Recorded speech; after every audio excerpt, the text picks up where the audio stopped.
Turmuş şartım oşogo tuura keldi. Migratsiyada iштеп жүрдüm. Ал жерде иштеген элдер көп, айрыкча жаштар. Анан мен ойлодум, ушу жаштар ушунча агылып төгүлүп келип ушу жерде көпчүлүгү пол жуат экен. Ушунчалык өзүмчө ойлонуп койдум, жаштарды биракка жумушсуздуктан тартсамбы, бирок кайсы жол менен тартарымды билбедим.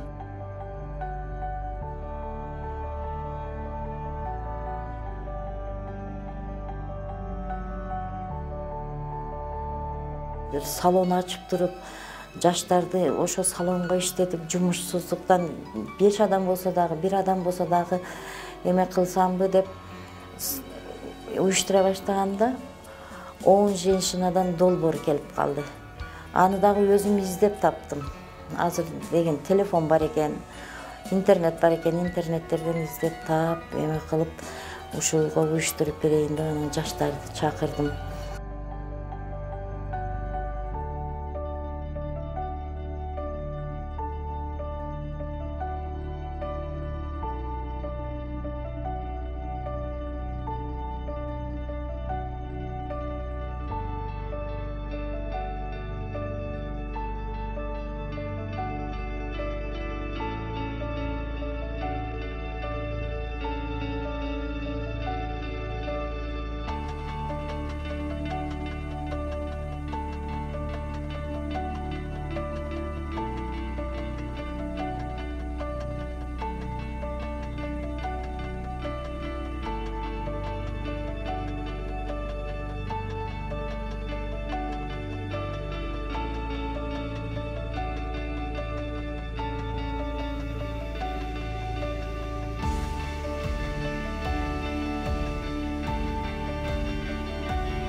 Егембердиева эже проект жазганды үйрөттү. Ага дагы ыраазыбыз. Анан Кыял менен Айгүл келип, олар проектти жүрүшүнү үйрөтүп, бизге кандай жолуну көрсөттү.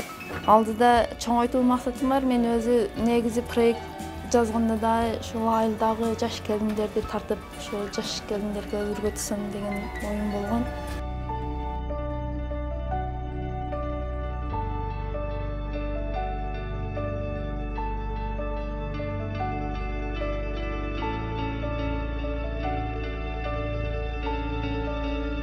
Мектепке даярдоо курстарын ачканыбыздан үй бүлөлүк кирешебизге дагы плюс жактар болуп атат. Анан кичинекей бөбөктөрдү дагы окуу менен камсыз кылдык.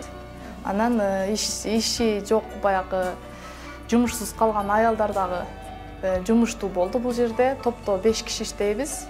Жетишкендиктер болуп жатат. Ушунчалык эме кылган Егембердиева Салиха эжеге ыраазычылык билдиребиз.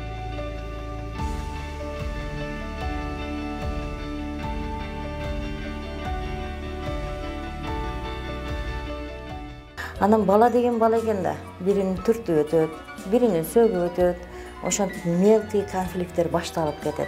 Күндөрдүн биринде мен айттым, биз күндө эле ушинтип мелкий конфликт болуп отуруп өрттөнүп кетпесин, глобальный конфликтке айланып кетпесин, бирдеме кылып достошууга келейик деп фестиваль өткөрдүк.